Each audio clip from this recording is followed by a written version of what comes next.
ఇచ్చినటువంటి ఒక రెస్పాన్స్ కూడా మనం చూసాం. ఆయన కూడా దీనికి సంబంధించి దిగ్భ్రాంతిని వ్యక్తం చేయడంతో పాటు with profound sorrow I confirm that Air India flight 171 operating Ahmedabad London Gatwick was involved in a tragic accident today అంటూ ఆయన చెప్తూ our thoughts and deepest condolences are with families and loved ones of the all affected by this devastating event. At this moment, our primary focus is on supporting all the affected people and their families. We are doing everything in our power to assist the emergency response team at the site and to provide necessary support and care to those impacted. Further updates will be shared as we receive more verified information అంటూ ఆయన చెప్పడం జరిగింది. ప్రస్తుతం అయితే అందరూ కూడా Tata chairman తో పాటు టాటా గ్రూప్ సంబంధించినటువంటి అందరూ కూడా చెప్తున్నటువంటి మాట ఒకటే, ఇప్పుడు ప్రమాదానికి సంబంధించినటువంటి అంశం పైన అది ప్రమాదం ఎలా జరిగింది, తర్వాత ఆ ప్రమాదంలో గురైనటువంటి వారందరినీ కూడా బయటికి తీసే పనిలోనే నిమగ్నమై ఉన్నారు. మిగతా విషయాలన్నీ కూడా తర్వాత ఆలోచిస్తామని కూడా చెప్తున్నారు. తర్వాత కేంద్ర విమానయాన శాఖ విడుదల చేసినటువంటి ప్రకటన కూడా మనం చూడొచ్చు రిషి. అందులో ఈ యొక్క ప్రధాని మోదీ అహ్మదాబాద్ లో జరిగినటువంటి ప్రమాదానికి సంబంధించి రామ్మోహన్ నాయుడుతో మాట్లాడారు. ప్రమాద ఘటన ప్రదేశానికి స్వయంగా వెళ్తున్నట్లు కూడా ప్రధానికి రామ్మోహన్ నాయుడు చెప్పారు. అన్ని సహాయ కార్యక్రమాలు చేపట్టాలని కూడా ప్రధాని ఆదేశించడంతో పాటు అక్కడికి వెళ్లిన తర్వాత ఎప్పటికప్పుడు అక్కడ ఉన్నటువంటి సమాచారం తనకు పంపాలని కూడా రామ్మోహన్ నాయుడుకి ప్రధాని చెప్పడం జరిగింది. కొద్దిసేపటి క్రితం చూసాం ఏపీ సీఎం చంద్రబాబు నాయుడు, అదేవిధంగా లోకేష్ కూడా కొద్దిసేపటి క్రితం స్పందించారు. వాళ్ళిద్దరు స్పందన కూడా మనం చూడొచ్చు.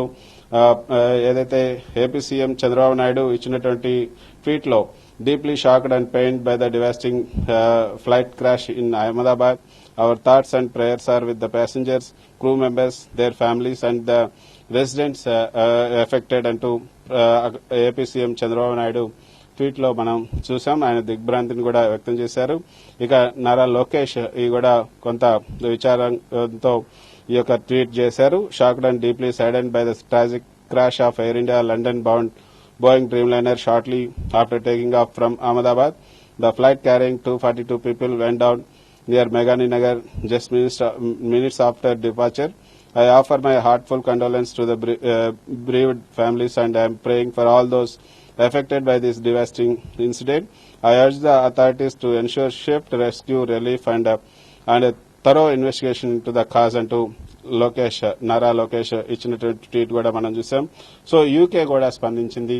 యూకే కొద్దిసేపటి క్రితం ఇచ్చినటువంటి స్పందన కూడా మనం చూస్తే ఈ సంఘటనకు సంబంధించి మాకు సమాచారం అందింది, అయితే దీనికి సంబంధించి ఇంకా మాకు పూర్తి సమాచారం వచ్చిన తర్వాత మేము స్పందిస్తాం. We're aware of plane crash in Ahmedabad.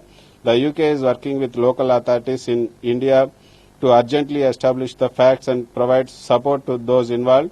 British nationals who require consular assistance or have concerns about friends or family should call అంటూ ఒక కాల్ కూడా అంటే వాళ్ళు ఒక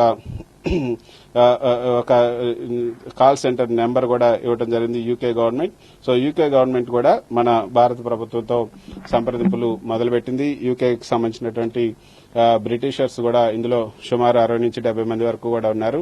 కాబట్టి మొత్తం హోల్ కేంద్ర మంత్రివర్గం, అదేవిధంగా కేంద్ర ప్రభుత్వంలో అన్ని శాఖలు కూడా ఈ సంఘటనకు సంబంధించి కొంత దిగ్భ్రాంతికి అయితే గురయ్యాయి. గతంలో లాల్ బహదూర్ శాస్త్రి రైల్వే మంత్రిగా ఉన్నప్పుడు ఒక రైలు ప్రమాదం జరిగినప్పుడు ఆయన వెంటనే రాజీనామా చేశారు. కాబట్టి ఇంత పెద్ద ప్రమాదం జరిగింది కాబట్టి వెంటనే ప్రధాని మోదీ, అమిత్ షా, కేంద్ర విమానయాన శాఖ మంత్రి రామ్మోహన్ నాయుడు వెంటనే రాజీనామా చేయాలన్న ఒక డిమాండ్లు కూడా వస్తున్నాయి.